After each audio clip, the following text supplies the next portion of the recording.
반갑습니다. 이게 뭐 추석 연휴를 앞두고 긴급히 하루 이렇게 당겨서 수업을 하게 되는 건데요. 아무튼 여러분들이 지금까지 들어왔던 거와 좀 다른 류의 설명을 제가 좀 하려고 그럽니다. 그래서 보시면은 일단 뭐 저를 간단하게 소개시켜 드리면은 저는 중앙대학교 소프트웨어학부에서 이제 은퇴를 하고요. 지금은 명예교수로 있으면서 그 산업표준심의회라는 게 여러분이 들어본 적이 없을 텐데, 그거는 KS, 우리나라의 코리안 스탠다드를 만드는 거를 심의하는데, 그 중에서도 이제 저는 정보기술, 그러니까 IT 관련된 표준, 그러니까 한국은 근데 KS 다음에 영어 문자가 한자 붙는데 X가 이제 IT 기술이에요. 그래서 거기에 표준을 정하는 거를 위원을 한 10년째 하고 있고요. 그다음에 이제 제가 주로 한 거는 국제 활동인데, 그 SC37이라는 것이 저 앞에 보면 IS와 IC가 두 개가 붙었죠. 그러니까 두 개의 기구가 공동으로 만든 거가 JTC1이라고 했는데, TC는 나중에도 설명하겠지만 기본적으로 테크니컬 커뮤니티, 그래서 기술위원회고요. 그거를 조인트로 만들었다고 그래서 앞에 J가 붙었고, 그런 것을 두 기구가 처음 만들었다 그래서 JTC1입니다. 지금은 JTC3, 4, 이번에 투표 중인 게 5까지 가고 있어서 분야별로 계속 여러 가지를 만들고 있는데, 거기에 있는 거를 했고요. 그 중에서 이제 37번째로 만들어진 위원회가 서브 커미티, 그러니까 전문위원회라고 그러는데, 그게 이제 바이오매트릭스. 여러분들 바이오매트릭스 하면 뭔지 아시죠? 여러분이 갖고 있는 지문, 얼굴, 홍채 등등을 이용해서 나를 식별하는 기술입니다. 근데 이 바이오매트릭스는 2002년도에 만들어졌는데요. 2002년도에 만들어질 때 아주 이슈가 컸어요. 왜?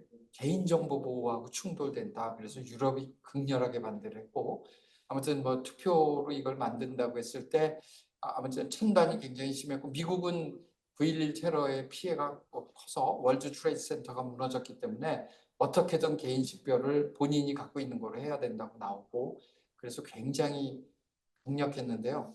그 투표를 붙여서 5대4로 이겼어요. 그러면 9나라밖에 안 했냐? 나머지는 다 기권이에요. 모르겠다. 그랬는데 5대4로 이겼는데, 우리나라가 국내위원회가 전 먼저 표준으로 했으니까 열렸을 때 갔을 때 어떤 일을 했냐면, 한국도 반대해야 되지 않느냐, 개인정보가 걸린다. 그래서 내가 무슨 소리냐, 이걸 써가지고 전 세계를 통일해야 된다고 그래서 강력히 얘기해갖고 우리가 찬성을 해서 그래서 된 거예요. 4대3면 부결이거든요. 그래가지고 생긴 거고요. 제가 거기서 이제 컨비너라고 의장단, 의장, 간사, 컨비너가 이제 의장단에 있는 건데, 저는 이제 그 중에서 테크니컬 인터페이스 관련되는 거에 컨비너를 2002년부터 지금까지 쭉 하고 있고요. 그건 이제 곧 은퇴를 해야죠. 그리고 이제 몇 년 전부터는 제가 이제 여기 있는 것처럼 DMT라는 거라는데, 그 DMT라는 건 뭐냐면 Directive Management 그 뭐죠, 위원회인데, 거기에서는 이제 디렉티브 매니지먼트 팀이요. 그래서 그거는 뭐냐면 ISO의 규칙을 정하는 위원회예요. 그런데 앞에 J가 붙은 것도 앞에 전에처럼 조인트라는 단어가 있잖아요. 그게 뭐냐면은 ISO의 DMT가 있고 IEC의 DMT가 있어요. 그런데 ISO하고 IEC 뒤에서 설명드리겠습니다. 따로 똑같이, 그래서 본문은 같이 쓰고 부록을 따로 해요. 그러다 보니까 부록에서 뭘 고치면 본문을 고쳐야 되고, 본문이 수정이 되다 보면 양쪽 부록이 고쳐져야 돼가지고, 그 양쪽이 그런 일들을 하는데, 그 조정하는 역할을 하는 팀이 DMT거든요. 거기서 이제 제가 하고 있고요. 네. 그리고 이제 중앙대학교에서 쭉 했고, 그다음에 제가 이제 표준 관련되는 거에서는 그 회장도 여러 번 했고요. 그다음에 이제 표준화 공로로 이제 은퇴하기 전에 국가로부터 훈장을 받은 그런 경력이 있습니다. 뭐가 문제가 있나요? 줌에서 이쪽 화면이 나오도록. 줌? 네, 됐어요. 제대로. 네. 그리고 요거 뷰 모드 다운으로 해. 이거 저기 하시는 김에 아까 뷰 어떻게 하셨죠? 아니. 네, 교수님 맨 왼쪽에 그 세 개 누르시고 왼쪽 상단, 맨 왼쪽 상단. 아니 그게 아니라 이걸 저거 했구나. 네. 바꾸셨구나. 메뉴를 해서 뷰에서 여기서 풀 페이지. 이게 안 내려가서. 네. 네. 그래서 뭐 이런 얘기를 한 5, 60분에 걸쳐서 할 거고요. 요건 뭐 기다렸는데 제가 이제 오늘 시작하면서 여러분에게 딱 한 가지를 먼저 이야기하고 가고자 합니다. 이게 뭐냐면 여러분들 맨날 지금 이 교수님하고 저 교수님들하고 열심히 하는 건 논문이죠. 그렇죠? 논문은 뭐냐면은 지금까지 세상에서 남들이 안 해봤던 거를 최소한 해서 작지만 어떤 창조성, 크리에이티비티를 갖다 만들어내는 그런 작업이고요. 그래서 논문을 심사할 때 보면 항상 질문 중에 하나가 오리지널리티가 있느냐 없느냐. 그러니까 지금까지와는 다른 어떤 특징적인 것이 있느냐 해서 열심히 밤새고 프로그램 짜고 결과 얻고 이러는 것들이 다 논문을 쓰기 위한 작업이잖아요. 그래서 대학교에서는 모든 것이 기본적인 아이디어는 논문을 씁니다. 그렇죠? 그런데 이제 우리가 사회에 가면은 여기 우리 김 교수님도 기업에 계셨다 오셨다니까 많이 얘기하는 게 특허예요. 이거는 뭐냐면은 내가 남보다 먼저 아이디어를 내서 그거를 등록을 해가지고 요거는 내 권리다를 주장을 하는 거죠. 그래서 이제 보통 사회에서는 뭐라고 얘기하면 현자의 논리, 현이라는 게 똑똑한 사람들의 논리다 해서 남이 하기 전에 그러니까 우리가 지금 생각하면 굉장히 황당한 특허도 많아요. 어떤 특허냐면 1970년대 초반에 등록됐던 여러분이 태어나기 전입니다. 그때는 시계가 다 이렇게 시계 침이 돌았잖아요. 시분초해서 돌고 있었잖아요. 그런데 거기에 동그라미 안에 숫자로 표현할 수 있다. 이게 특허입니다. 근데 숫자로 표현할 수 있다? 디지털 시계야. 그렇죠? 그래가지고 70년대 초반에 나온 이 팔자를 중심으로 해서 글자를 표현하던 것들은 다 로열티를 거기다 냈어요. 그러니까 여기는 뭐냐면 똑똑한 사람이 남보다 먼저 아이디어를 내서 특허를 받으면 그런 것들이 로열티를 얻어가지고 나는 부자가 된다. 그래서 지금도 보면은 뭐 삼성전자 같은 경우에다가 계속 미국에서 특허 괴물이라는 데들이 소송을 걸잖아요. 그게 뭐냐면 로열티 내놔라라는 거거든요. 그러면 삼성은 자기가 갖고 있던 특허를 또 이렇게 한 보따리 주고 크로스 라이센스라 그래서 이거 서로 그냥 공짜로 쓰자 이렇게 되는 거거든요. 그런 일들을 많이 합니다. 그래서 특허는 모든 사람이 돈 번다, 로열티 이런 생각을 하게 돼 있고 그러다 보니까 기업에서 아주 열심히 특허를 내고 그랬죠. 그러면 논문도 아닌 것이 특허도 아닌 것이 뭐냐라고 했을 때 표준이에요. 표준은 뭐냐면은 우리가 이제 한자로 이야기하면 여기 성균관대학교니까 한자를 얘기해 드리죠. 범자의 논리입니다. 무슨 얘기냐면 범이라는 게 일반이라는 거거든요. 모든 사람이 공평하게 쓸 수 있도록 하는 것을 만드는 게 범자의 논리인데요. 표준이라는 건 뭐냐면 우리가 규칙을 정해서 그 정한 규칙이 전 세계 누구나 다 공평하게 쓸 수 있게 하자. 그러니까 특허는 내가 돈을 버는 건데 이거는 내 기술을 전 세계에다가 나눠주자는 거잖아요. 그러니까 개념이 완전히 반대고 모든 사람을 위한 겁니다. 그러다 보니까 이 표준이라는 거는 세상에서 제일 좋은 기술이 표준이 되는 게 아니라 누구나 다 쓸 수 있게 해주는 게 돼요.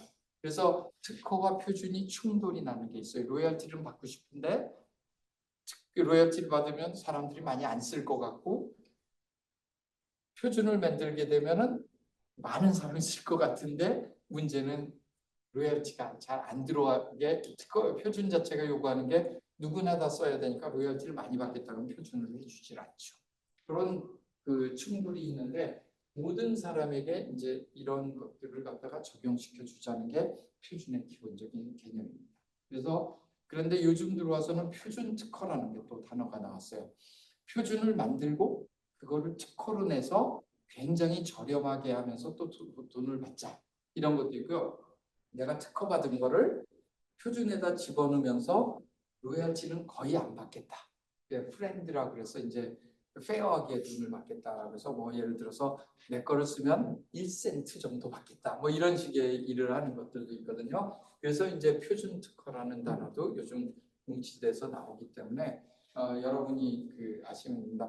표준이 된 거 중에 여러분이 요즘 맨날 쓰고 있는 거 중에 QR 코드 있죠. QR 코드는 일본 덴소라는 자동차 부품 회사의 특허입니다. 언제 만들었냐면 여러분 놀라겠지만 1980년도에 만들었어요.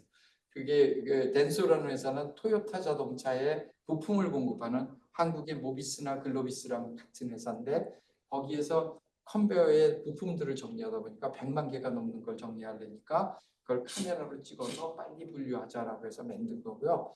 그거를 이제 일본에서 책에다가 이렇게 책을 분류하는 데 쓰고 전 산업에 쓰다가 미국을 통해서 이제 유럽을 합의해가지고 QR 코드 표준을 만드는데 일본 사람들이 멋집니다. 그걸로 하면 떼돈을 벌 수 있는 걸 아는데 로얄티 프리로 풀었어요. 전 세계가 쓰게 하자. 그래가지고 처음에는 그 2차원 바코드가 미국이 4개를 만든 게 있거든요. 국제 표준을. 그것들을 한테 눌려서 아무것도 안 됐는데 스마트폰을 만들어서 스티브 잡스가 일본을 좋아해서 자가용 비행기로 일본 갔다 오다 보니까 책방에 이상한 코드들이 있거든요. 저게 뭐냐라고 했더니 QR 코드라는 거였고 그게 마침 우리가 이제 웹페이지를 해서 클릭하면 점점 길어지잖아요. 그러고 이제 퍼센트 느낌표 뭐 이상한 글자들이 많이 나오잖아요. 그거를 미국에서 만든 2차원 바코드들이 다 표현을 못하고 있었는데 일본의 QR코드를 보니까 3,000자까지 표현이 되고 아무 문제 없이 국경 없이 전 세계를 다 할 수 있다라고 해서 스티브 잡스가 애플에다 넣었어요. 그 이후로 전 세계에 폭발적으로 됐고 그런데 스티브 잡스도 기업을 하는 사람이니까 어떤 일을 했냐면 야 이거는 로얄티가 있냐 없냐를 당연히 따졌겠죠. 근데 로얄티 프리로 하고 국제 표준을 만들었다니까 당연히 넣고 그게 지금은 전 세계에서 바코드 그러면 다 모든 사람이 QR 코드로 알게 되는 그런 형태가 된 겁니다. 그래서 표준이라는 것이 로열티와 관련이 있는데 그걸 과감하게 풀면 그러면 어떤 현상이 벌어지느냐도 있고요. 그런데 이제 이 QR 코드가 또 칼라 QR 코드 있어요. 여러분이 신문 광고할 때 뭐 보라색으로 보이고 파란색으로 보이고 그거는 흑백인데 칼라만 입힌 거고요. 빨주노초 파남보가 막 섞여 있는 칼라 QR 코드가 있는데 그거는 특허를 안 풀었어요. 왜?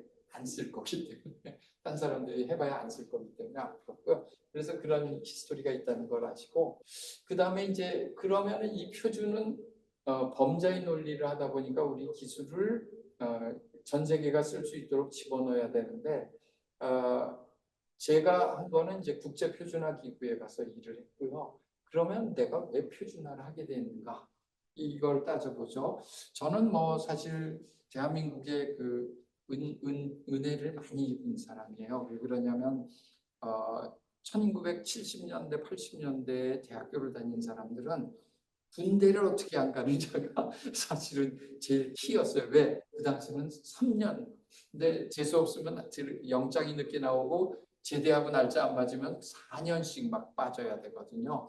그러면은 굉장히 어려웠는데 그 당시에 군대를 안 갈 수 있는 방법은 몇 가지가 없었어요. 거의 뭐 한두 가지밖에 안 남았는데 요즘 우리가 방산이 잘 나가는 국방과학연구소에 시험 봐서 붙어서 거기 연구원으로 들어가거나 아니면은 옛날엔 카이스라고 그랬죠. 지금 카이스트가 된 카이스를 들어가는데 그 당시 이제 대통령이 우리나라 과학기술을 높이자라고 그래서 카이스를 붙으면 석사과정을 붙으면 병역을 3주간 특례 보충력 훈련을 하고 의무 복무를 2년 하면은 풀어주는 제도를 만들었어요. 그러니까 당연히 모든 사람이 시험을 봐서 거기에 들어가면 3년을 버는 거잖아요. 최소 뭐 3년 또는 4년을 버는 거니까 눈에 불을 켜고 공부를 해서 들어가면 되는데 저는 뭐 행운이었는지 공부는 잘못했는데 합격을 해서 들어가 가지고 시간을 벌었어요. 그리고 제가 석사를 마치고 의무 복무를 할 때 유학을 갈 수도 있었는데 그건 대신에 이제 1년씩 병무를 안 끝낸 상태로 가니까 1년씩 연장을 해서 최대 4년까지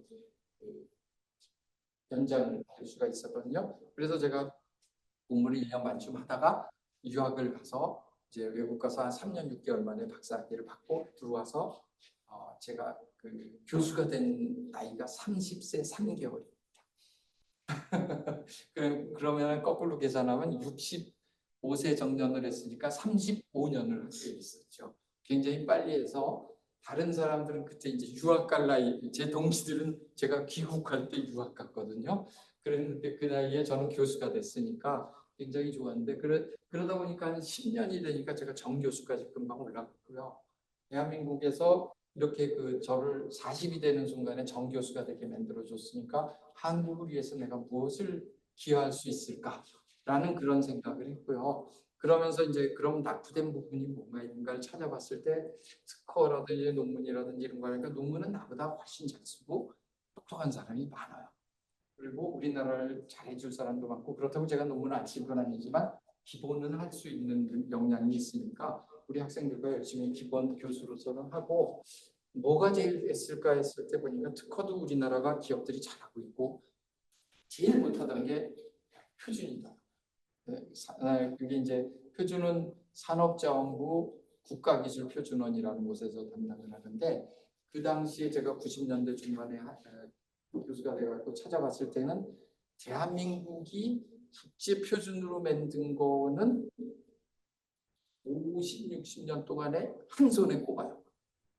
아무것도 안 했다는 얘기죠. 근데 그 국제 표준도 한글 표기법 뭐 이런 일, 김치 뭐 이런 일이니까 한국과 관련되지 않은 기술은 아무것도 안 했다는 얘기고. 그래서 제가 이제 처음에 표준을 하겠다고 그래서 기술 표준원의 담당자를 찾아가서 하니까 그 사람들 얘기는 뭐냐면 당신이 이걸 왜 하려고 그러냐? 어렵고 힘들고 돈도 안 되고 뭐 계속 그런 얘기를 하는데 저는 이제 제가 받았던 3, 4년의 기간을 국가에게 어떻게든 조금 돌려주는데 그게 저는 엔지니어니까 엔지니어링으로서 기여할 수 있으면 좋겠다라고 생각을 해서 그 사람들이 뭐 하는데 회의를 좀 했더니 그 사람들이 하는 얘기가 총회에 가서 합의문만 가져오면 된다. 그래서 제가 총회를 한두 번 갔어요. 가서 보니까 합의문이라는 거가 이미 결정이 돼서 밑에서 결정이 돼서 온 거를 최종 제가하는 거더라고요.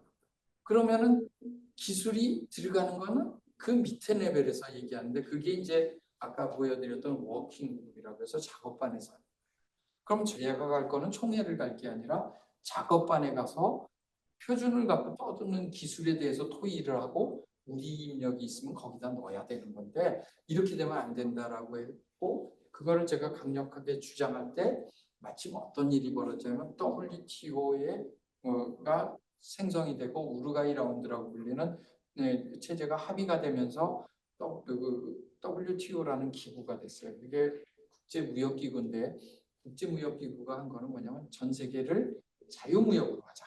그러려면 기술 장벽을 없애야 된다. 기술 장벽을 없애는 길이 뭐냐? 라고 해서 그 사람들이 찾아낸 게 국제표준을 쓴다. 아주 간단한 거다. 그래서 ISO가 정했던 국제표준이라는 그 용어를 다르게 표현해가지고 자기네 거에다 넣고 요 조항을 지킨다고 서명을 해야지 가입을 할 수 있다. 이렇게 된 거죠.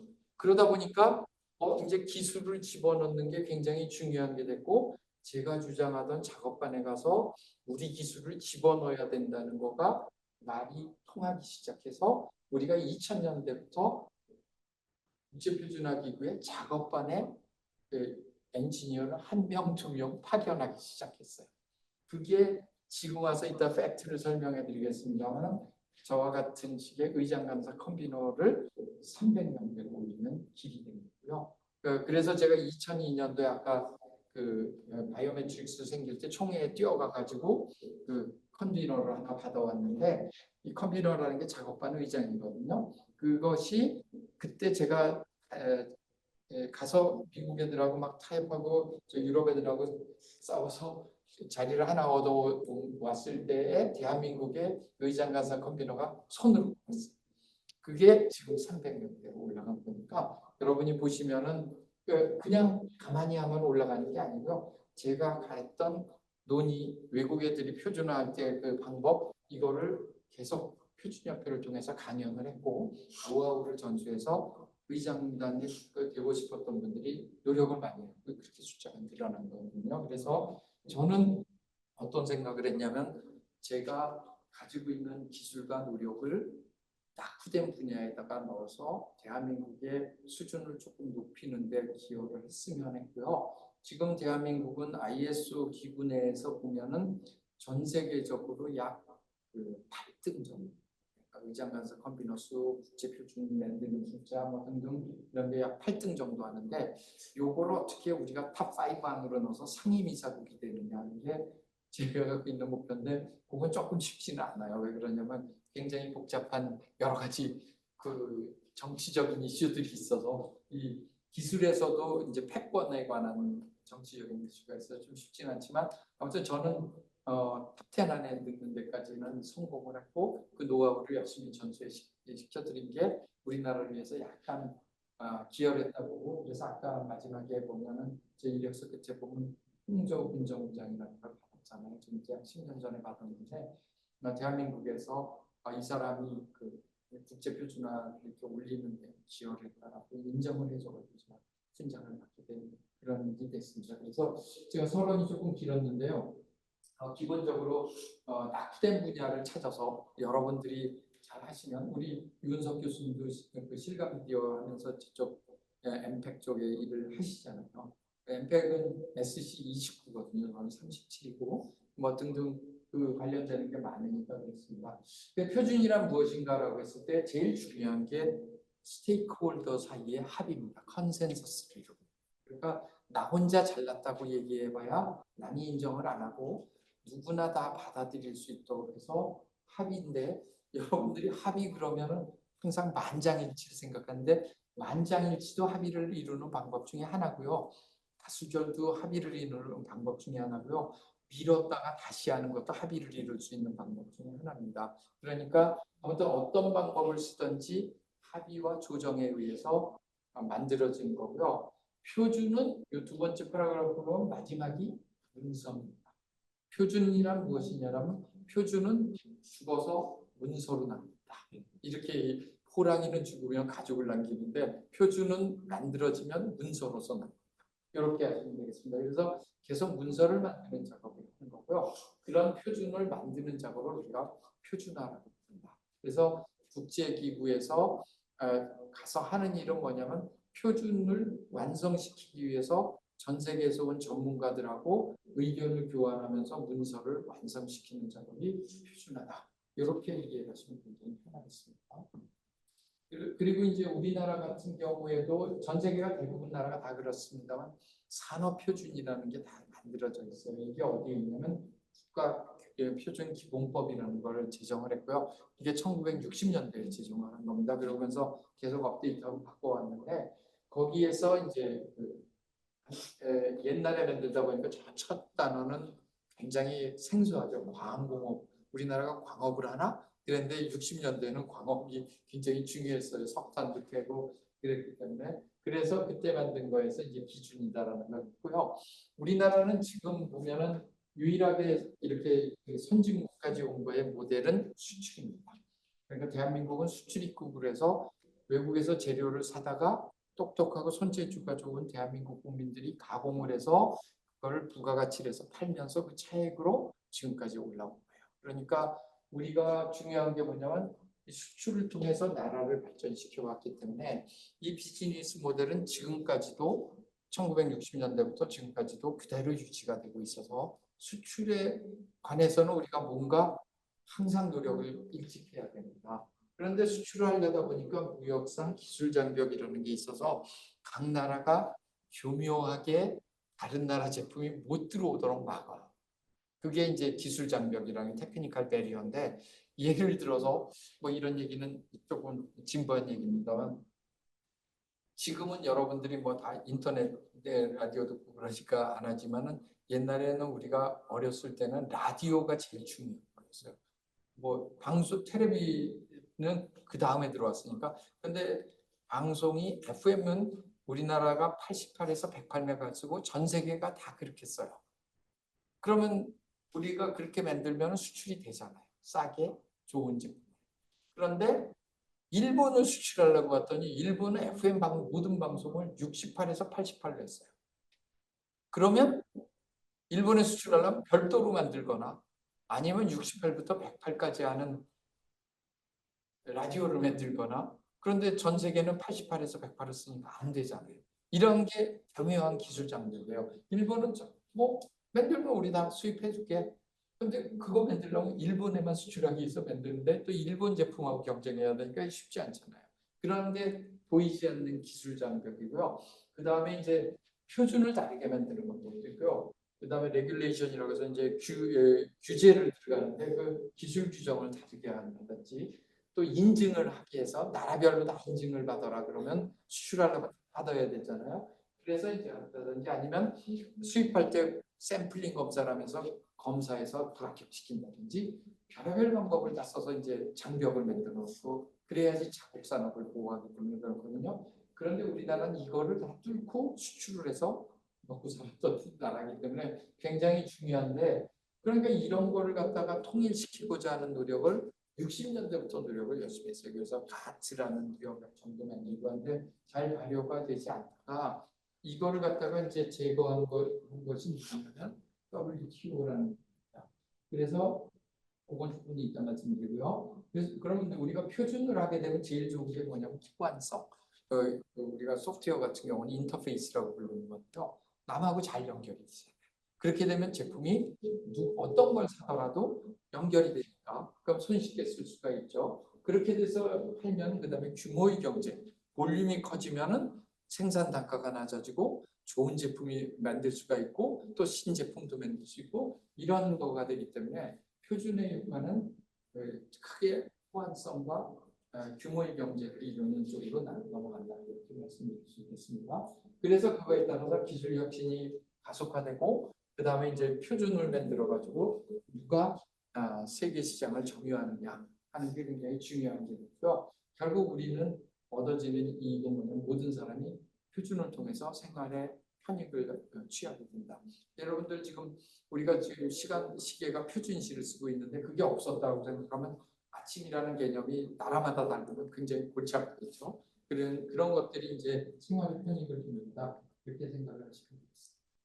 그래서 아까 조금 전에 걸 다시 돌아와서 하면 아까 기술 장벽을 갖다가 교육의 활성화를 막는 거가 되니까 계속 자유무역을 하자라는 얘기가 나왔고 그러려면 기술 장벽을 철폐하자고 60년대부터 떠들었는데 잘 안 되다가 결국은 WTO가 발효되면서 TBT 그래서 테크니컬 베리어 투 트레이드를 없애자 이런 게 된 거고요. 그래가지고 여기에 중요한 게 뭐냐면은 국가 표준을 제정하거나 개정할 때 국제 표준이 있는 경우 그걸 무조건 그 나라 표준으로 만든다에 사인을 하라는 거예요. 그래서 그러면 기존의 표준이 있고 국제 표준이 있었는데 어떻게 되니까 그럼 충돌나지 않느냐라고 하는데 표준은 5년마다 한 번씩 검토하게 돼 있거든요. 그랬을 때 기존 표준하고 국제 표준이 다르면 5년 뒤 검토할 때 국제 표준을 넣고 기존 표준을 제거한다. 이게 이제 기본적인 아이디어입니다. 그래서 WTO를 가입할 때 준수사항이었기 때문에 전 세계가 다 사인을 하고 가니까 결국은 중요한 게 뭐냐면 표준을 만들어서 기술을 먼저 선점하는 데가 전 세계를 싹쓸이할 수 있다 하는 이런 이야기가 되겠습니다. 그래서 여기 보시면은 WTO에서는 뭐냐면은 그 조항이 2조 사항에 보면 회원국이 기술 규정이 필요할 때는 관련된 기술 규정이 존재하거나 곧 발효될 거라면 그거를 갖다가 기술 규정의 기초로 잡아서 받아들여라. 이거를 받는다는 사인을 해라 하는 게 되겠습니다. 그래서 그때부터 95년 우루과이 라운드가 타결된 이후부터 표준이 중요하다. 이거를 잡자라고 해서 이제 전쟁이 벌어지고요. 그때까지 사인을 안 했던 중국이 WTO에 가입을 하면서 요즘 들어와서는 전 세계에서 제일 표준화에 사람을 많이 보내는 그 얘기는 중국 자체가 표준이 중요하다는 걸 인식을 하고 인해 전술로 나오는 거죠. 우리는 정예 부대 전술로 가고 있습니다. 그래서 그렇지만 이제 중국에 밀리지 않고 우리도 열심히 노력을 하는 그런 건데 이따 보시면은 전 세계에서 표준화 위원회에 제일 많이 참여하는 나라가 중국이고 미국이나 독일보다도 훨씬 많이 참여한다. 그렇게 하시면 되겠습니다. 거기서 이제 한 걸음 더 나아가서 국제표준 부합화라는 게 이제 국제표준이 있으면 국내 표준이 되는 걸 우리가 부합화라고 얘기하고요. 그 다음에 이제 중요한 게 뭐냐면 이 적합성이라는 게 있어요. 적합성이라는 건 영어로 conformance라고 부르는데요. 우리가 퍼포먼스는 논문 쓸 때 퍼포먼스가 좋다 나쁘다 맨날 그랬잖아요. 근데 컨포먼스는 뭐냐라고 그러면 국제 표준 A가 있어요. 그러면 이 A에 맞게 만들었다 그랬을 때 그게 맞는지 틀리는지를 확인해 줘야 돼요. 그게 적합성 검사. 그러니까 표준 항상 우리가 보면 기술 기준에 따른 표준을 만들고 그 표준을 대로 했는지를 검사하는 적합성 검사라고 이 두 가지인데요. 요게 제일 중요하거든요. 그래서 요 적합성에 따라서 적합성 테스트를 어느 나라 하나에서 맡으면 다른 나라로 했을 때 그 국가 간의 협정이 맺어져 있으면 연지한다. 굉장히 중요하거든요. 아까 규격을 나라별로 해서 했던 거를 예를 들어서 국제 표준을 받아들여서 그 국제 표준에 받는 거를 이 적합성 인증을 한 장 받으면 대한민국의 시험소에서 받아도 미국도 인정을 하고 유럽도 인정하고 일본도 인정합니다. 그러면 기업은 굉장히 좋습니다. 왜? 하나만 받으면 우리나라 국가기술표준이 사인을 한 나라 전체에 하는데 그게 150개국이 넘거든요. 그러면 150개국에서 일일이 검사받아야 됐던 거가 없어지는 거죠. 그 시간과 돈과 노력이 절약되는 거라서 굉장히 중요합니다. 그래서 표준에 갑자기 눈에 불을 켜게 된 거고요. 그래서 수출 중심의 한국에는 무엇보다도 표준이 중요한데 아직까지는 우리나라가 이제 기업에서 국제 표준화에 가는 숫자가 30%밖에 안 되는데 미국, 일본, 유럽 등은 거의 7, 80% 이상이 기업에서 오고 연구소나 대학에서 한 20% 오는데 우리도 시간이 가면서 바뀌어질 거라고 생각하고 점차 이제 인구가 늘어나는 그런 형태가 되겠습니다. 그래서 그 국제 표준이 무엇인가에 대한 개념을 가지시고 그다음에 여기에서 표준화를 어떻게 하는지에 대한 걸 이해하는 게 제가 말씀드리는 표준은 사적 표준이 아니라 공적 표준이라고 해서 그 전 세계적으로 볼 수 있는 걸 하는 거고요. 사적인 표준은 어차피 국제기구에서 다루지 않습니다. 그러니까 여러분이 만든 기술을 국제 표준을 만들면 전 세계 시장에 수출하는데 굉장히 도움이 된다. 이런 거를 이해하시면 되겠습니다. 그래서 이제 그런 것들을 갖다가 얘기하면 어떤 회사에서 과레벨로 한 것들의 개수는 무지하게 많겠죠. 그런데 그것이 회사들끼리 모여서 하는 어떤 단체, 그러니까 학회라든지 협회라든지 이런 것들이 돼서 만들려고 그러면 개수가 여기보다 확 줄어들고요. 그 다음에 이제 그런 것들 중에 일부가 국가 표준으로 넘어오니까 또 줄고, 그 다음에 유럽이라든지 국민 표준이 되면 또 숫자가 줄고, 국제 표준은 그보다 더 줄어듭니다. 그래서 이렇게 보면 그 표준이라고 주장하는 것들의 피라미드 형태를 갖는 모습을 여러분이 여기서 볼 수가 있습니다. 그래서 보통 이제 많이 얘기하는 여러분이 언론 지상에서 볼 수 있는 게 단체 표준, 국가 표준, 국제 표준 뭐 이런 단어들을 많이 볼 수 있는데요. 여기서 얘기하는 국제 표준은 공적인 기구 이런 ISO나 IC나 ITU와 같은 이런 공적인 기구에서 하는 것들을 우리가 공적 표준이라고 얘기하고요. 그 다음에 이제 협회라든지 이런 데 쪽에서 단체는 사실상 표준이에요. 그러면 이 두 가지의 차이점은 뭐냐면 얘는 만드는데 시간이 오래 걸리지만은 국제기구에서 통용이 되는 거기 때문에 오래 지속이 되고요.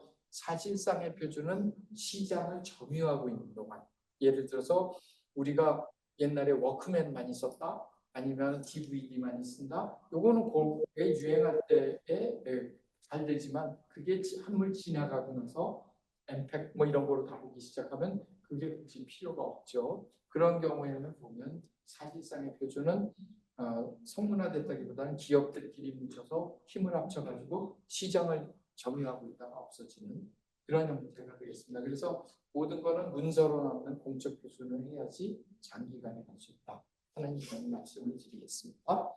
그래서 그런 공적 표준을 열심히 해야 되는데 그걸 만드는 기구가 어딨냐라고 전 세계 3대 표준화 기구라고 부르는 거고요.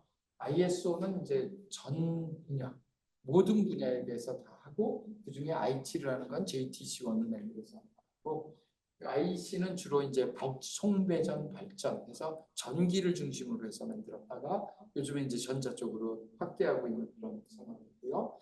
그 다음에 이제 여기는 통신, 여러분이 주머니에 있는 핸드폰이나 모든 거는 ITU에서 정해서 우리나라 국가번호가 82번 이렇게 된 것도 ITU가 정한 거고요.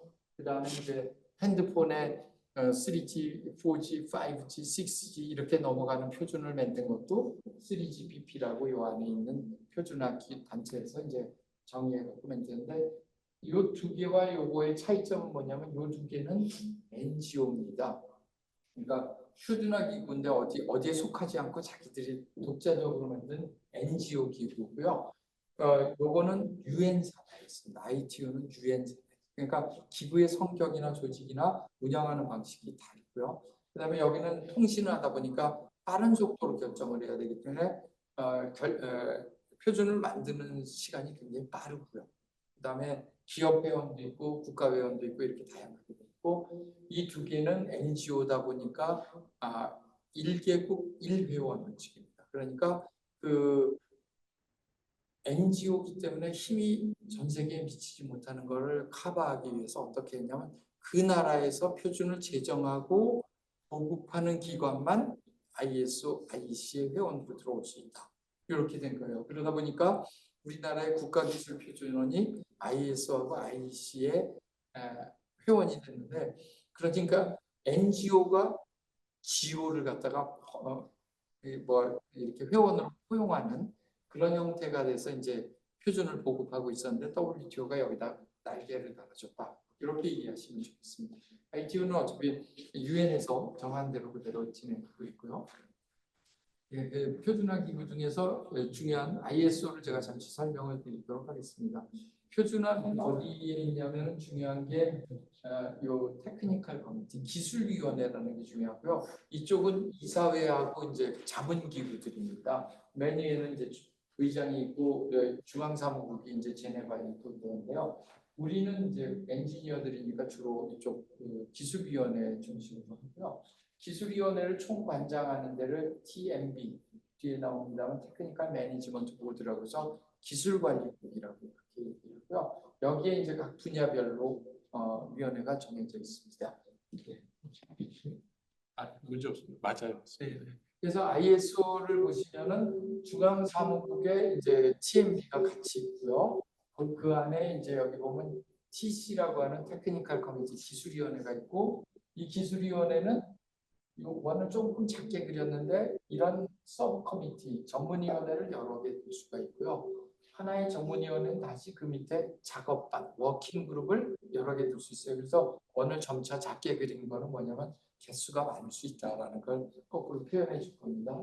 그래서 여기에서 이렇게 3단 구조로 되어 있는데 이게 왜 그러냐면 아까 제가 얘기한 것처럼 엔지니어들이나 전문가들이 모여서 토의하는 거는 여기 있는 것처럼 익스퍼트들이 모여가지고 토론하는 거는 작업반이고요. 작업반에서 결정된 사항을 컨비너가 SC 총회에 가서 보고를 합니다. 그러면 SC 총회는 투표권을 가진 것과 옵저버와 그다음에 이제 협력기관 사람들이 와서 이 사람들이 각 워킹그룹 여러 개가 있으면 거기에서 결정된 사항들을 심의하고 결정을 해주고요. 그 다음에 이게 이제 TC 총회를 이쪽 체어하고 시크리터리들이 가서 보고를 해서 최종 결정을 하면 TMB로 넘어가는 거거든요. 그럼 이게 왜 이렇게 3단 구조를 가졌느냐라고 했을 때 여러분이 이렇게 생각하시면 좋아요. 이게 이제 문과대학의 기계공학이라고 가정을 하면 기계공학 안에는 연력학, 유체역학, 구체역학 등등 여러 개가 있잖아요. 전공이. 근데 유체역학 안에도 보면 물을 할 거냐 기름을 할 거냐 등등 또 여러 가지가 있잖아요. 그러니까 결국 뭐냐면 가장 세분화된 내용들은 전문가들끼리 모여서 하고 이 사람들이 결정한 사항이 옆에 워킹그룹이나 이쪽들하고 뭐 겹쳐질 수가 있어요.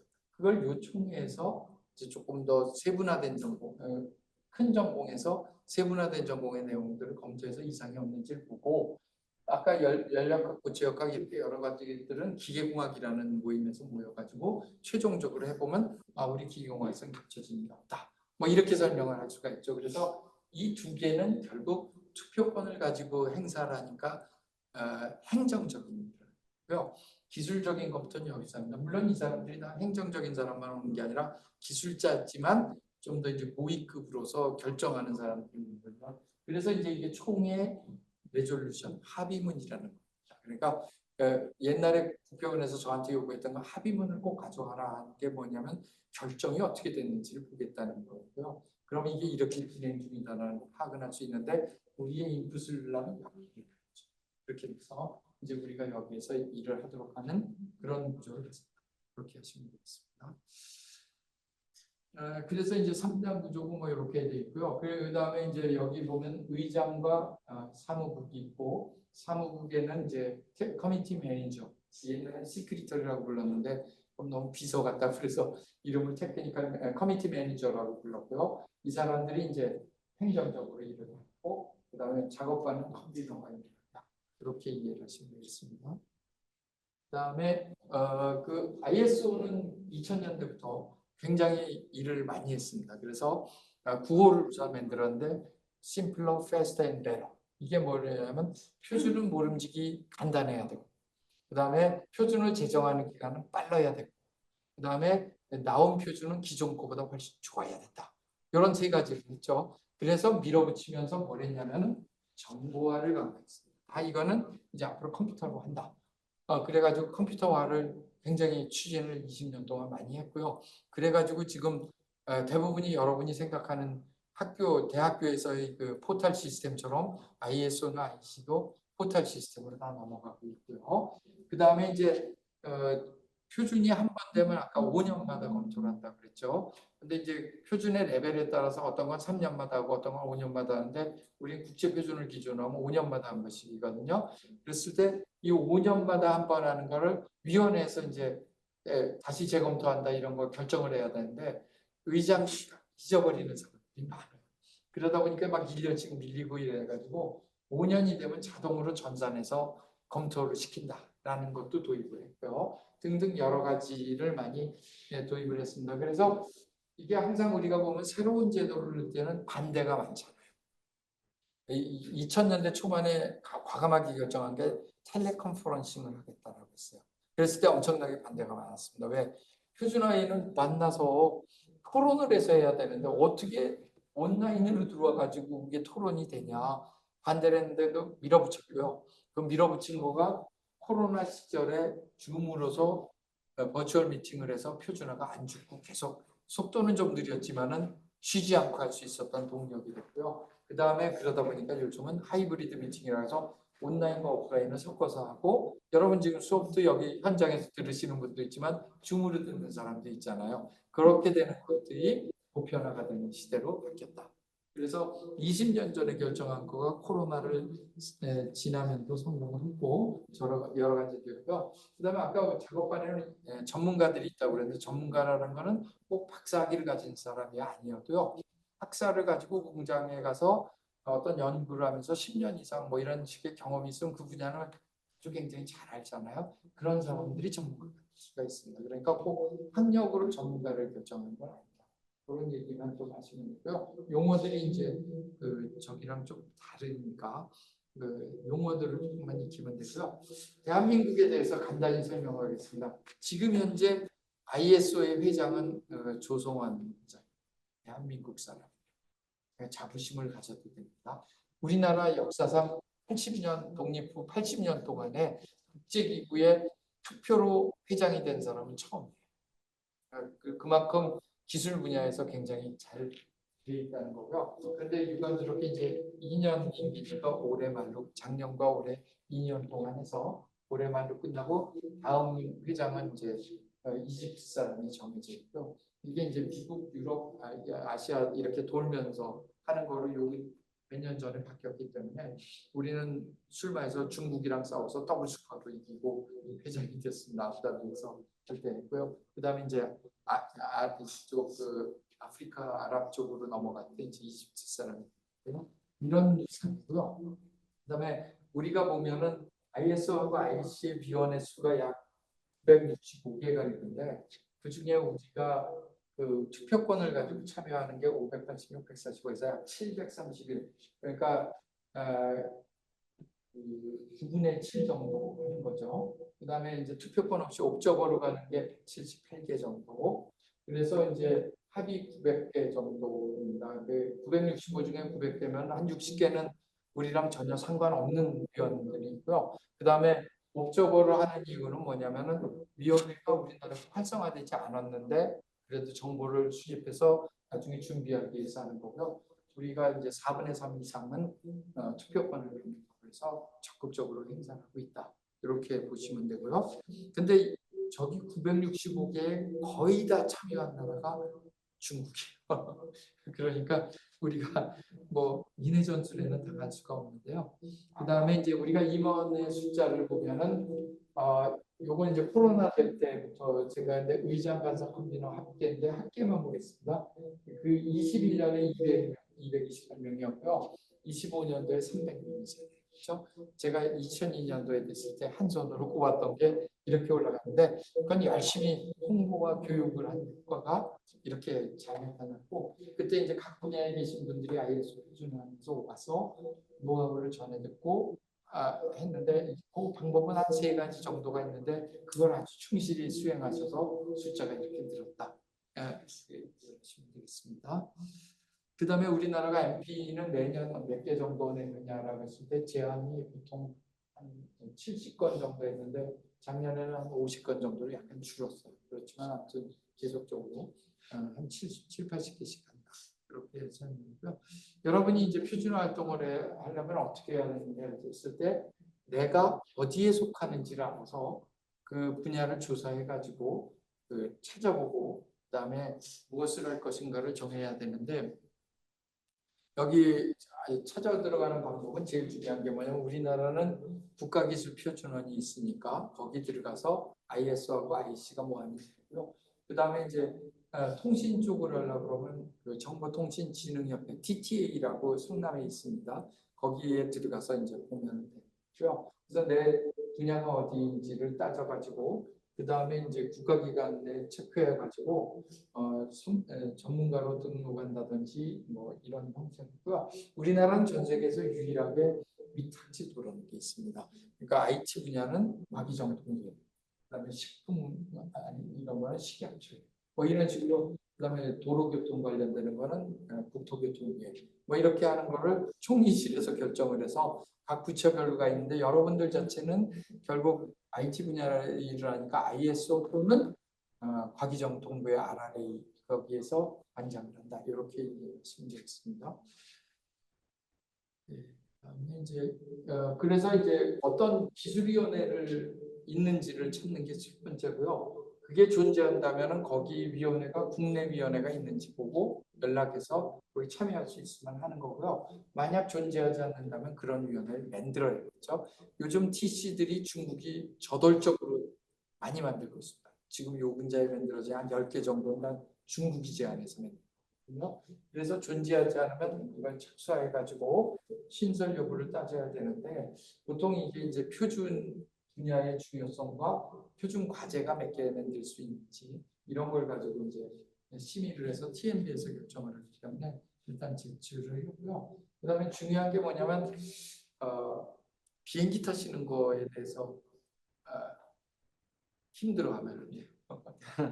그러니까 중요한 게 뭐냐면 이게 회의가 아무 데서나 열리거든요. 그러니까 미주, 유럽, 아시아는 우리뿐만 아니라 동남아시아나 호주까지도 갑니다. 근데 이게 셋이 돌면서 하기 때문에 시차가 엉망이 되면서 가는 거죠. 제가 이제 다음에 얘기한 뉴욕인데 이러고 있어요. 왜 그러냐면 요즘 미국 물가가 너무 비싸졌잖아요. 그러니까 가면은 이게 적자인데 할 수 없지만 가는 거죠. 그래서 중요한 게 뭐냐면 여기는 알아야 될 게 제가 이게 프렌드십이라는 걸 써놨는데 이 우정이 왜 필요하냐면 미국도 그렇고 유럽도 그렇고 일본도 그렇고 한 번 표준화에 나온 사람은 은퇴할 때까지 나와요.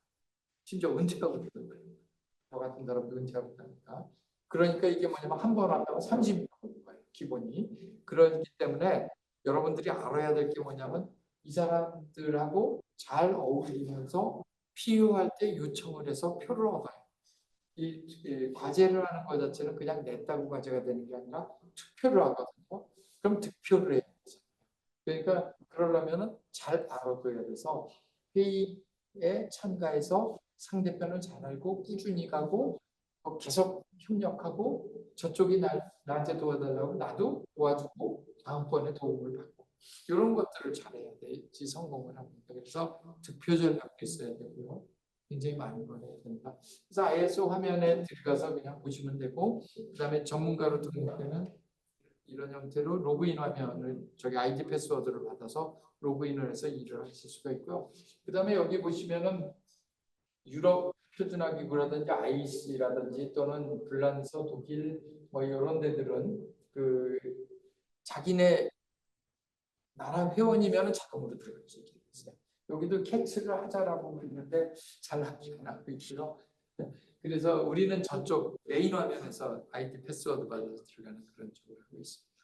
자, 그러면 표준화라는 게 뭐냐라 그러면 결국 아까 컨센서스를 얻어야 되니까 오케스트라랑 똑같아요. 이게 조율이 되지 않으면 하모니가 안 돼서 킥 하고 이상한 소리가 나게 돼 있죠. 그러니까 표준을 하는 것 자체는 개발한다는 건 이렇게 오케스트라처럼 다른 나라와 협력과 관계를 맺어야 되고요. 그래서 이제 우리가 하는 방법은 표준화를 먼저 가서 잘 정리를 한 다음에 그것은 합의문과 합의문을 잘 하고 그 다음에 이렇게 전 세계를 도는데 여기에 비행기 타고 시차에 적응을 잘 하고 근데 시차 적응의 문제가 아니라 점심은 이거 도시락을 사잖아요. 저 런치 뭐 이런 거 햄버거 이런 거 있는 나라 가면 좀 쉬운데 그렇지 않은 나라도 많으니까 밥 먹는 것도 아무거나 잘 먹어야 돼. 그게 성공의 요인 중에 하나. 그래야지 외국 애들이 밥 먹으러 같이 가자 그럴 때 가서 마음에 안 들어도 먹고 같이 소화하고 이렇게 돼야 되니까 그런 것들을 알아야 되고요. 국제기구들은 보통 3년 정도 플래닝이 좀 나와 있습니다. 이렇게 하셔야 되고요. 그래서 내가 국제표준을 어떻게 참가할 때 목적이 무엇이고 내가 개인 자격으로 가는지 대표단 자격으로 가는지 이런 것들을 그리고 대표로서 어떻게 활동해야 될 것인지 이런 거를 생각해 보면 좋습니다. 그 다음에 이제 과제를 진행하는 거는 아까도 강조한 것처럼 합의에 의해서 되고요. 그 다음에 우리가 투표를 해서 되는데 이게 이제 정규 투표가 있고 그 다음에 속도 아까 페스터를 위해서 커뮤니티 인터널 밸럿이라고 해서 전문가들끼리 투표하면서 문서를 완성시켜 있어요. 그래서 요걸 해가지고 시간을 절약할 수가 있는 거기 때문에 이런 얘기를 하고요. 그 다음에 이제 표준화를 제한하는 방법은 다른 거와 달라서 우리가 컨퍼런스 가서 내 논문만 발표하고 나오면 되잖아요. 질의응답 받고 여기는 그게 아니라 회의에 참가해서 프레젠테이션을 하는데 그걸 하겠다고 적어도 석 달 전에는 의장한테 보내서 어젠다에 들어가 있어야 돼요. 어젠다에 안 들어가 있고 그 자리에서 손 들고 하면 발표는 할 수 있는데 내라는 레졸루션을 안 써줘요. 왜? 그건 의무가 아니기 때문에. 그래서 어젠다에 들어가 있는 거는 뭔가 결정사항을 써야 되기 때문에 석 달 전에 나 이런 거 발표한다고 얘기를 하고요. 프레젠테이션은 이 표준이 왜 필요하고 어떤 영향이고 진행을 어떻게 할 것이다 라는 거 15분 정도 간단하게 하면 그 다음에 조 앞에 있는 충분한 교감이라는 게 내가 15분 발표하면요 질문이 한 30에서 45분 나와요. 그걸 다 답변을 하고 그 다음에 그 사람들이 요구하는 게 뭔지를 캐치해가지고 그럼 내가 그걸 반영해서 문서를 만들겠다라고 합의를 하고 와서 여기에 반영을 해요. 합의문에 반영해서 그러고 나면은 내라고 나오는 그러니까 뭐 SCXX encourages Korea National Body to submit 뭐 이렇게 나오면 내도 좋다는 건데 그게 된다는 게 아니고요. 내서 투표를 할 수 있는 걸 해주겠다는 거고요. 그러면 이 제4양식에 맞춰서 써서 내가 만든 문서와 함께 내면 투표가 개시가 되고요. 이 투표가 돼서 채택이 되면 과제가 진행이 되는데 그건 요 개발에 관련된 거고요. 그랬을 때 이제 기술위원회에서 하고 그걸 관장은 TMB가 한다고요. 여기 기술위원회는 보면 굉장히 많습니다. 여기 이제 JTC 처음 만들어졌고 JTC3가 양자 기술 요새 한 거고요. 이건 IS하고 IC가 같이 바이오 쪽에 관련되는 걸 표준화하기 위해서 만든 거고요. 그다음에 이제 1번이 옛날에부터 이제 스크류부터 시작해가지고 쭉 넘어갔는데 이거를 제가 마지막 거를 잠깐 보여드리면 여기가 마지막 거죠. 351번 이런 건데 요런데 크리에이티브 디지털 디자인이라든지 컬처럴 에디티지 뭐 이런 것들이 중국 뒷부분에는 중국인이죠. 그런데 보시면 알겠지만 만들고 나서 제로라서 경고 수준인가 이런 표준을 하겠다고 주장하는데 과제가 안 나와요. 그러면 이런 건 해체할 수 있고 그래서 지금 원인을 받는 그런 일단 만들어 놓고 보자는 거고요. 그래서 이제 이런 걸 할 때 보면 그 디벨롭먼트 스탠다드에 리소스를 치면 이런 것들이 나옵니다. 그러면 거기서 표준화하는 거에 대해서 각자의 그 임무와 책임 같은 게 나오고요. 그다음에 이게 이제 디렉티브가 표준화하는 방법을 설명하는데 이게 다운로드가 되시는데 한 300페이지 되니까 시간이 좀 걸리죠. 그래서 이걸 체크하고요. 그다음에 이게 이제 표준화하는 여러 회의의 장면들입니다. 그래서 이렇게 앉아서 하고 요거는 이제 외국인들하고 저녁 회식하면서 즐겁게 있는 장면들인데 이렇게 해서 이제 프렌드십을 계속 갖춰야지 나중에 우리가 필요한 일에 대해서 얘기할 수 있다 이렇게 되어 있고 그다음에 시간이 많지 않아 제가 이제 여기를 간단하게 설명을 드립니다. ISO하고 IC는 따로 또 같이 전략입니다. 본문은 같이 쓰고 부록은 각자. 그런데 그것이 26년도에는 통합하게 돼 있어서 제가 하고 있는 KPMG가 올해 계속 회의를 하면서 조정을 해가지고요. 올해 11월 달 뉴욕에서 이제 최종 합의문을 만들고 한 권으로 만드는데 이거는 표준을 만드는 데에서 정식 규칙에 관련되는 겁니다. 그래서 이게 두 가지가 있는데요. 요거가 이제 첫 번째가 모든 행위에 관한 거를 규정해 놓은 게 파트 1이고 그다음에 내가 과제를 할 때 문서를 작성하는 방법을 쓴 게 파트 2다. 그렇게 해서 두 개가 있다. 그렇게 하시면 되겠습니다. 그래서 이제 그 제정 및 변경은 각 ISO에 아까 IC가 DMT를 해갖고 결정하는데 올해 이제 추종본을 만들어서 앞으로는 한 권으로 나오는 거다. 이렇게 돼 있고요. 표준의 종류는 이렇게 6가지 정도가 있습니다. 이거 그냥 개념만 말씀드릴게요.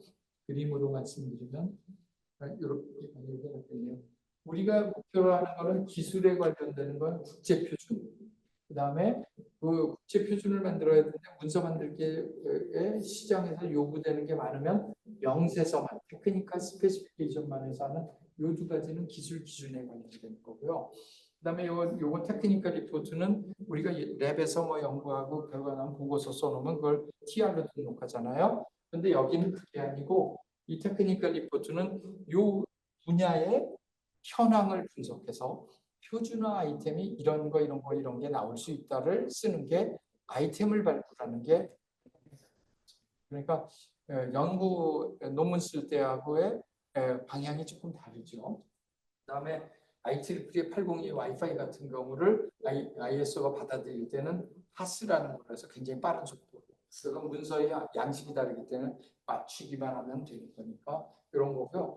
요거 IWA라는 건 여러분들이 잘 듣기가 어려운 단어인데 A라는 분야하고 B라는 분야의 그 사이를 뚫고 가면 A가 할 수도 없고 B가 할 수도 없죠. 그럴 때는 전문가들끼리 모여서 워크숍을 통해서 그 중간에 있는 니치 마켓을 하는 거고요. 요거가 제정이 되면은 그다음에 3년 내로 이쪽 또는 이쪽 아니면 어떤 새로운 TC를 만들어서 진행하는 거로 하시면 되겠습니다. 그래서 요걸 그림으로 나타낸 게 다음 페이지고요. 이렇게 정리가 되어 있고 그다음에 이런 걸 잘 설명하려고 저기 위에 보면 플러스 가이드라고 있는데 이런 것들을 설명해 주는 가이드라는 책자가 있습니다. 그다음 중요한 거는 이제 표준은 이렇게 6단계를 거쳐서 가게 돼 있어요. 준비했다가 제안을 하고 작업 초안이 나오고 위원회 초안이 나오고 질의안이 나오고 최종 국제 표준안이 했다 국제 표준으로 가는데 이 6단계를 원래 한 번 걸 때 6개월씩 걸리는데 이거를 빠른 속도로 faster라는 걸 적용하기 위해서 이렇게 바꿨습니다. 6단계는 그냥 있고요. 제안을 했을 때 하고 그다음에 DIS 등록할 때 하고요. 출판하는 거는 필수. 그다음에 문서의 상황에 따라서 요 저기 초안이라든지 위원회 또는 최종안은 건너뛸 수도 있다. 조건이 맞으면 뭐 이런 겁니다. 그래서 내가 이 과제를 내서 채택이 됐을 때 요거를 여기나 여기를 다 진행해서 갈 건지 여기까지 갈 건지 이런 것들은 처음 모이는 작업반 회의에서 결정을 하고요. 많은 경우가 뭐 20으로 일단 가고요. 그다음에 여기서 문서가 완성이 되면 기술적 오류가 있는지 없는지를 검토해서 그다음에 여기로 등록을 하고 이렇게 되는데 단 이게 이제 패스트를 하기 위해서 여기서부터는 ISO 중앙사무국이 투표를 하고요. 요 전까지는 위원회에서 투표하는 걸 이원을 시켰고요. 그러니까 ISO가 이제 행정적으로 처리를 하려고 그러면 기간이 있어야 되니까 내가 3년을 하겠다 그랬으면 2년째 되는 날까지 등록 안 하면 전산에서 캔슬해요. 그런 시간 제약을 뒀다. 요거만 이해하시면 되겠습니다. 그 다음에 표준이 여기 있는 것처럼 18개월, 24개월, 36개월 중에 끝내겠다고 이제 기간을 선정하고 DIS는 그거에서 하나 빠지는 거고요. 그다음에 요거는 국제 표준이 만들어지고 나면 아까 5년마다 한 번씩 검토를 한다고 그랬죠. 그랬는데 그게 레벨에 따라 다르다고 했는데 국제 표준은 5년, TS나 파스는 3년, 그리고 한 번 더 검토할 수 있게 이렇게 해준 거고, TR은 아이템을 뽑는 거니까 언제든지 만들 수 있고 언제든지 할 수 있어서 무제한으로 할 수 있다. 이렇게 되어 있습니다. 그래서 이게 유지 관리가 되는데 유지 관리를 하게 되면 이제 그 시작을 할 수가 있고요. 이건 CEO 국가위원회 또는 테크니컬 위원회에서 할 수가 있고요. 그러면 이게 투표를 하게 되면 약 20주간 투표하는데 결과를 워킹그룹에서 뭘 정하냐면 개정할 건지 아니면 안정화할 건지 아니면 폐기할 건지 셋 중에 하나를 결정해서 개정을 하게 되면 아까 표준화된 절차를 다 진행한다.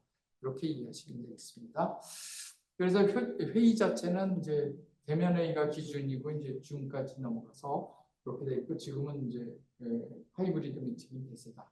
근데 줌을 하게 되면 전 세계적으로 동시에 해야 되기 때문에 요거는 제가 이제 간단하게 설명드리면 제일 많이 하는 시간이 유럽에서는 이제 점심을 먹고 나서 하고, 그다음에 우리는 밤 10시부터 하고, 그다음에 미국에서는 새벽 6시 뭐 이런 시간에 하는 건데 이게 그중 제일 좋은 시간이고요. 나머지를 하게 되면 좀 복잡해서 제일 국제적으로 많이 쓰는데 여기서 중요한 게 뭐냐면 우리는 밤 10시 하잖아요. 그러면 8시간 회의를 하면 새벽 6시까지 해야 되잖아요. 그런데 실제 그거 불가능하거든요. 왜냐하면 사람이 체력적으로 힘들고 그래서. 그리고 줌 회의를 여러분이 해보시면 알지만 3시간 이상 하면 뭐 제정신이 아닙니다, 다들. 그래서 보통 3시간씩 끊어서 하게 되고요. 그럼 8시간 회의를 3일을 해야 되면 24시간이면 어떻게 하면 3시간씩 하면 8일 동안에 걸쳐서 해야 되죠. 그래서 결국은 어떤 일이 벌어지냐면 여기 있는 것처럼 그 지속 시간이라든지 기간 확보의 문제가 그대로 나옵니다. 이렇게 되고요. 여러분들은 이제 오늘 저한테 처음 얘기를 들었으니까 국제 표준 회의를 참가해서 경험을 쌓는 게 이제 앞으로 만약에 표준에 관심을 갖는다면 하실 일이고요. 그 다음에 이제 ISO 같은데 전문가로서 등록을 해서 활동을 할 수가 있고요. 그 다음에 이제 총회 같은데 여러분이 대표단으로 갔다가 나중에 경험이 많이 쌓이면 단장으로도 습격할 수도 있고요. 그 다음에 아까 제가 얘기했던 과제를 내서 프로젝트에 대해서 리더가 돼서 국제 표준을 만들 수도 있고요. 그 다음에 우리가 간사국이 돼서 사무국을 유치하고 또는 의장단에 들어가서 활동할 수도 있습니다.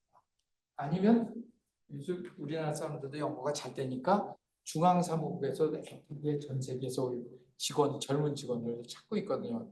전산화를 잘하니까. 그랬을 때 거기에 어플라이해서 직원으로 갈 수도 있고 국회의원이 돼서 거기서 파견을 갈 수도 있어요. 그러려면 국회의원 공무원도 돼야죠. 근데 나가는 숫자는 1명, 2명이기 때문에 몇백 명에서 가려면 열심히 해야겠죠. 그거보다는 여기 직원으로 어플라이해서 하는 경우가 많아요. 그 일본 사람들은 참 많이 일을 해요. 중앙사무국에서. 그런데 꼭 영어가 애또 하면서 그냥 하는데 우리나라 사람 같이 영어를 잘하는 것도 아닌데도 거기 가서 일들을 해요. 그러니까 그건 이제 도전 정신이라고 저는 생각하고요.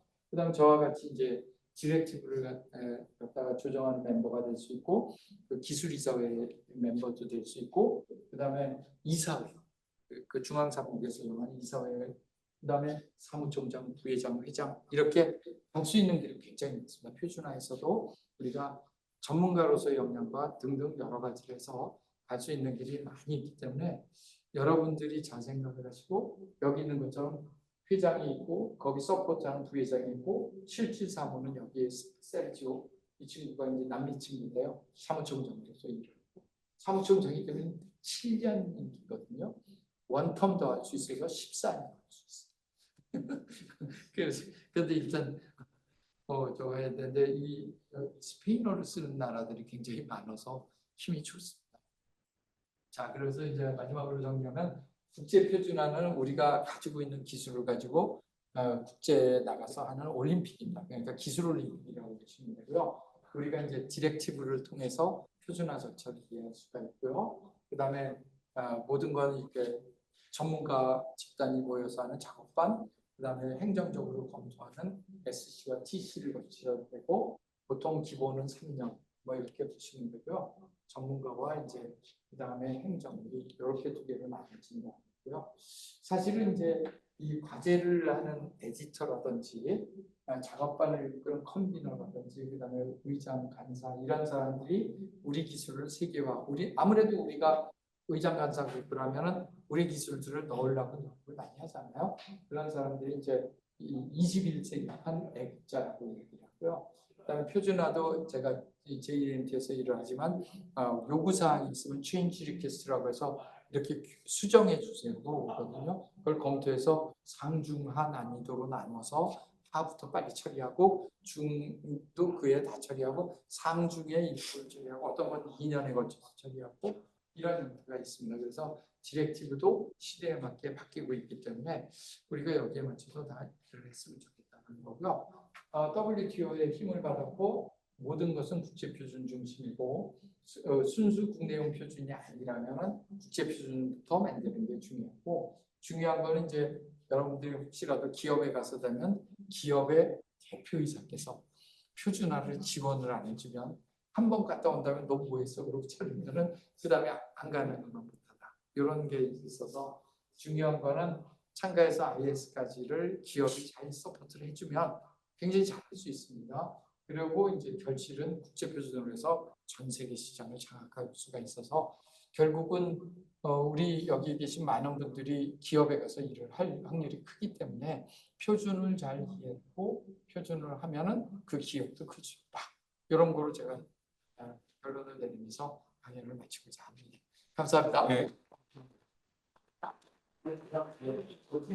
질문 있으시면은 질문 있으시면 해주세요. 약간 코멘트를 드리면 저희 연구실은 그 표준화를 하다 보니까 엠팩을 참여하고 저희가 그 표준 수업이 있습니다. 아 그래요? 그래서 TT에서 요새 교재 그거 해서 저희가 수업을 1년에 한 번 열어서 네.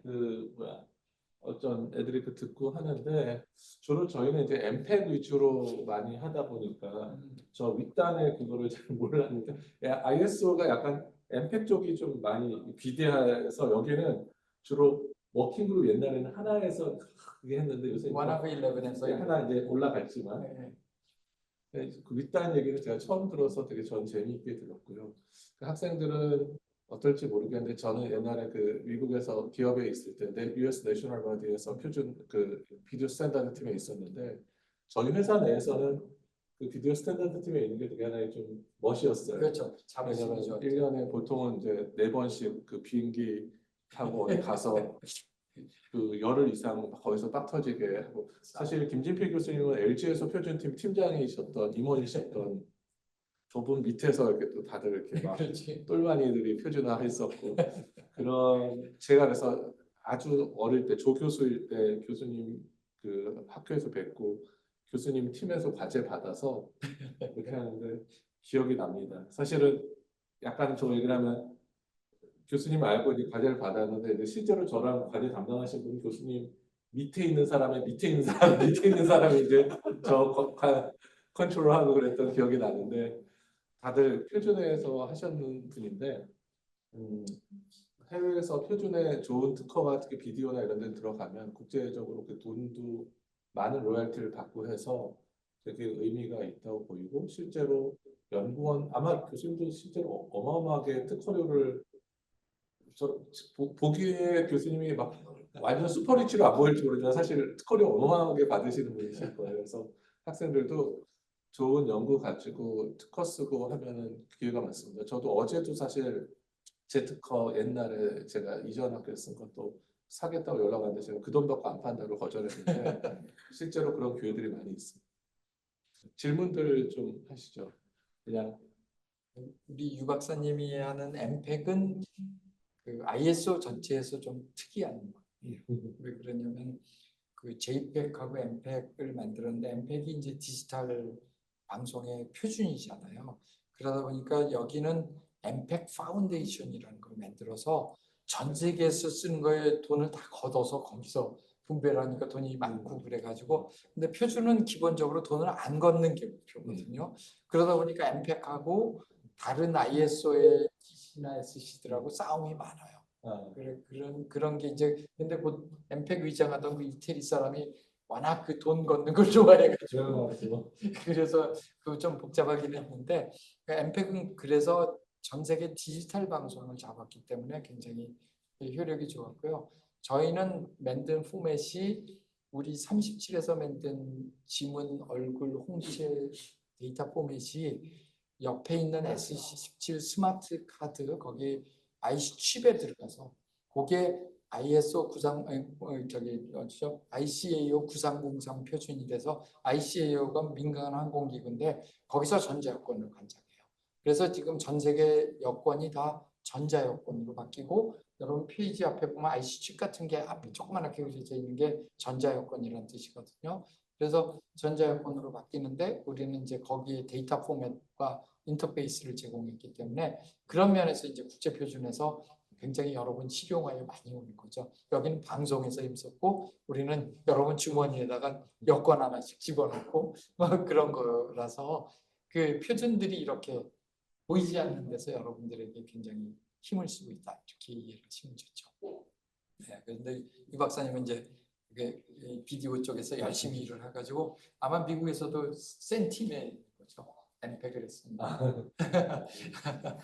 굉장히 제가 그러면 질문을 하나 네, 네, 좀 네. 해보겠습니다. 그러니까 보면은 여기 학생들 보면은 표준하고 표준 전문가에 대해서 좀 생소하게 느낄 텐데 평소에 보면은 친구들 많이 모인 자리에서 뭔가 친구들끼리 서로의 어떤 의견들이 막 충돌이 났을 때 내가 이걸 잘 이렇게 좀 뭐라 그럴까 그 네, 코디네이션 해주고 이렇게 해주고 너 의견 듣고 너 의견 듣고 이런 거 좀 잘한다 싶으면은 이런 분들이 표준을 할 수 있는 뭐 전문가라 생각이 되는데 그렇죠. 네. 그거는 어떻게 보면은 어떤 성격이나 품격적인 거지만 그게 아니라 그것뿐만이 아니라 뭔가 그 학생들한테 표준 전문가가 되려면 너는 이러이러한 것들은 좀 공부를 하고 하면 좋을 거야라는 거를 좀 한 말씀 해주시면 좋을 것 같아요. 네, 첫 번째로는 자기가 맡은 전공, 여기 석사들이니까 이제 전공이 있잖아요.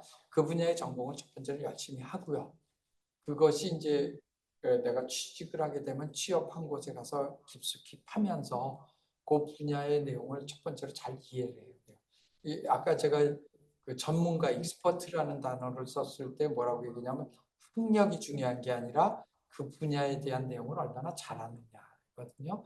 그래서 미국이나 유럽에서 온 사람들 중에 보면 학력 자체가 학사인 사람도 많아요. 대신에 그 분야에서 15년, 20년씩 일해가지고 뭘 토의해 보면 그 분야 내용을 다 아는 거예요.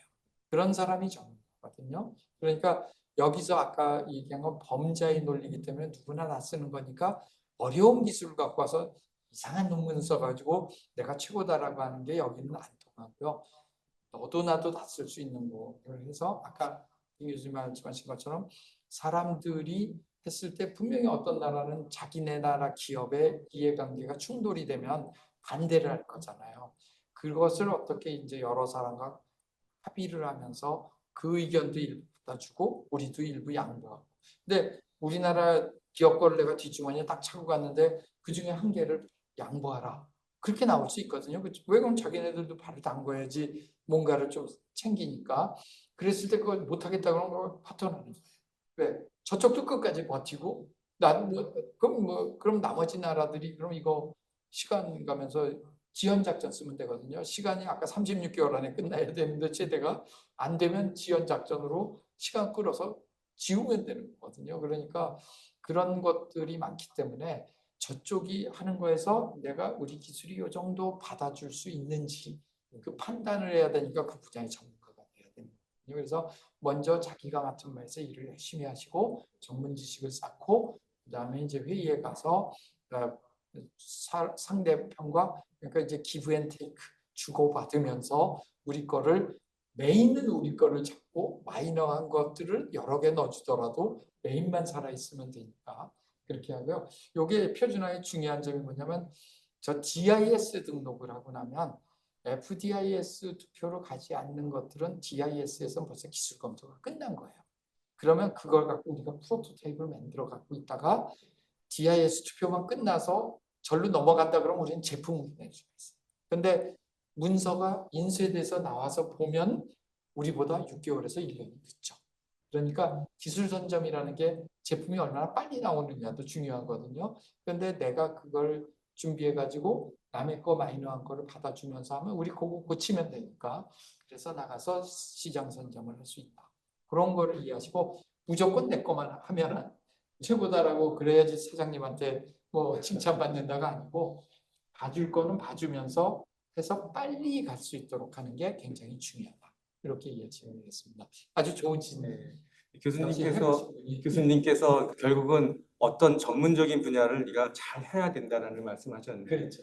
진짜 표준회의 할 때 누가 막 이렇게 뭔가 태클을 걸고 들어오면 그때 나 이거 해봤어, 네. 만들어봤어. 그러면은 다 조용해지는. 그것뿐만 아니라 이제 더 좋은 거는 저희가 슬라이드를 한 장 갖고 가서 퍼포먼스한 걸 딱 띄우면은 그때는 조용해져요. 그러니까 전문가라는 게 분명히 이 회의에서 무슨 질문이 나온다는 게 예측이 되거든요. 그럼 그런 자료 미리 준비해 갖고 가서 딱 띄워서 보여주면은 뭐 조용해지면서 합의가 금방 되죠. 그래서 전문가가 되는 게 굉장히 중요합니다. 요새 그 학생들은 이제 CVPR이나 ICCV 이런 거 비전하는 친구들은 그런 거 종종 가서 이렇게 논문 걸 좋아할 텐데 이쪽 전 이제 엠팩 쪽으로 하니까 엠팩은 사실 표준화 옛날에 길어지면 밤 12시에도 표준화했거든요. 아침 9시부터. 그리고 새벽까지 간 적도 있었습니다. 근데 이제 거기는 그 사활을 걸고 기업의 명운을 걸고 싸우기 때문에 전쟁 거죠. 한 350명 모여서 특히 2D 비디오 시절에는 여러분 모든 칩 핸드폰이나 다 비디오 코덱이 들어 있으니까요. 그거 할 때 기업은 막 디렉터는 문 밖에 애들 막 조종하고 너 들어가서 저 방에서 누구랑 싸워라 뭐 이거 조종하고 그 국제적인 그 어떤 그 전쟁터입니다. 좀 비나이스한 분위기가 아니고요. 그다음에 뒤로 와서 협상해서 우리가 니네 거 밀어줄 테니 너네도 우리 거 밀어달라 이런 네고시에이션도 있고 그래서 하고 아까 전에 말씀하신 대로 저희는 이제 보통 자료를 다 들고 갑니다. 실험 결과 1%, 0.5% 개인 다 표시해가지고 슬라이드 가서 발표하고 저희도 이번에 당장 10월 7일 날 전출국하고 학생 며칠 날 출국이죠? 5일 저녁에 5일 저녁에 이번에 스위스 제네바에 가고 하는데 가서 거기서 그 할 때 치열합니다. 서로 기술 가지고 빡 터지게 싸우고 그다음에 예를 들어서 옛날 히스토리는 삼성이 퀄컴이랑 이렇게 하는데 퀄컴이 뭘 갖고 왔어요. 삼성이 이제 이 기술 빅터하고 우리 걸 넣어야 된다 할 때 거기 현지 유럽 시간하고 여기 이거랑 그때 미국 시간하고 다르니까 한국에 있는 그쪽에다 보내서 빨리 이거 실험 돌리라고 해서 걔네 거 빅터하는 개인 그 다음날 오전 9시 미팅에서 우리가 네 거 돌려봤는데 우리 거보다 니네 게 떨어져 이거 보여주고 이런 식으로 해가면서 사실상 그 돌게 만들어요. 거기 가 있는 팀하고 이쪽 팀하고 그래서 사실 그 경험을 해보면 CVPR, ICCV는 아마추어 모임이고 그거는 그냥 비나이스하잖아요. 누가 발표하면 그냥 이렇게 해주고 질문을 해도 까는 게 아니라 interesting 하면서 뭐 이렇게 좀 좋게 얘기해주고 여기는 그렇지 않아요. 앞에서 반대할 때 계속 고개 돌리고 있고 우리는 동의하지 않는다는 그렇습니다. 그래서 사실은 어떻게 보자면 젊은 날에 이런 경험을 한번 해보시면 좀 국제화된 경험으로 되게 좋을 것 같고요. 아마 교수님이 우리나라에서는 그 초대 그런 멤버 중에 진짜 손꼽히시는 분이시기 때문에 제가 한번 모셨습니다. 아니 그 표준 얘기를 우리 유 박사가 아주 재미있는 거여서 근데 여러분이 지금 쓰고 있는 이 컴퓨터에 한글이 안 써지는 글자가 없죠. 모던한 글 다 치거든요. 우리나라 조합될 수 있는 숫자가 11,172자예요. 근데 치면 다 나와요. 그런데 지금부터 40년 전이죠.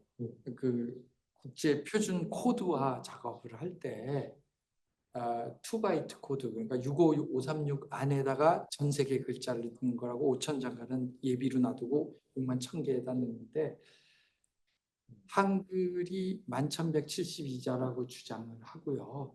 그럼 거기에 항상 나오는 나라가 옆 나라 있잖아. 5만 자. 그럼 합이 벌써 6만 자가 넘어요. 그러면 64K가 다 차요. 그럼 나머지 글자는 들어갈 수가 없고 영어라든지 이런 건 별거 아닌데 뭐 타이, 베트남어 뭐 희한한 것들 걔들도 넣어줘야 되잖아요. 그래서 싸우는데 그 한국이 11,172자를 하니까 그때 다른 나라에서 뭘로 들어왔냐면 너희 지금 표준이 완성형 2,350자인데 왜 11,172를 써야 되느냐고 얘기를 한 거예요. 그때 KS 표준이 메모리값이 비싸니까 2,350으로 했었거든요. 그렇게 돼서 그거를 갖다가 그러면 우리는 2,350으로 끝나고 한자가 왕창 들어갈 찬스인데 그거를 그 당시에 표준화에 갔을 때 이제 캐나다에서 공부한 우리나라 엔지니어가 그 논리를 세워서 설명을 하고요. 패츠가 책을 이만한 걸 11,172자를 써서 들어간 문장을 한 책을 이렇게 두꺼운 걸 만들어서 들이밀었어요. 1에서 11,172까지. 우린 이렇게 사는데 2,350자는 요중에 95% 점유하는 거고 나머지가 그런데 우리 다 타이핑할 때 나온다. 그렇기 때문에 그건 지금 예외로 했었어요. 그리고 그 논리를 해서 다 보여주고 했고요. 그래서 이제 그럼 이제 중국은 어떻게 할 거냐 그랬을 때 걔들이 레벨 1, 레벨 2에서 3,000자고 5,000자가 있거든요. 그럼 레벨 2까지. 그러고 그냥 끝났어요. 그러니까 중국은 그 5만 자를 다 인쇄할 여력이 없었죠. 그래서 우리가 이겨서 지금 여러분이 그냥 아무렇게나 쳐도 한글이 다 되는 것도 그게 국제표준화에서 6만 4천 개에다 캐릭터 넣는 싸움에서 우리가 승전보를 올린 거예요. 그게 40 몇 년 전이에요. 그러니까 그때 못했으면 여기 지금 쓰면서 이 글자 왜 안 나와? 그래서 우리가 펩시 콜라를 치면은 피읍에 피읍이 안 나오고 비읍으로 나왔었어요. 옛날에는. 근데 지금 피에 피 쳐도 나와요. 그런 그 글자가 있느냐 없느냐가 굉장히 차이가 크거든요. 그래서 그런 것들이 다 보이지 않는 기술 전쟁에서 우리가 혁혁한 공로를 올리기 때문에 여러분들도 자기 분야에서 잘하시면 충분히 기여를 하실 수가 있다. 이렇게 말씀드릴 수가 있겠습니다.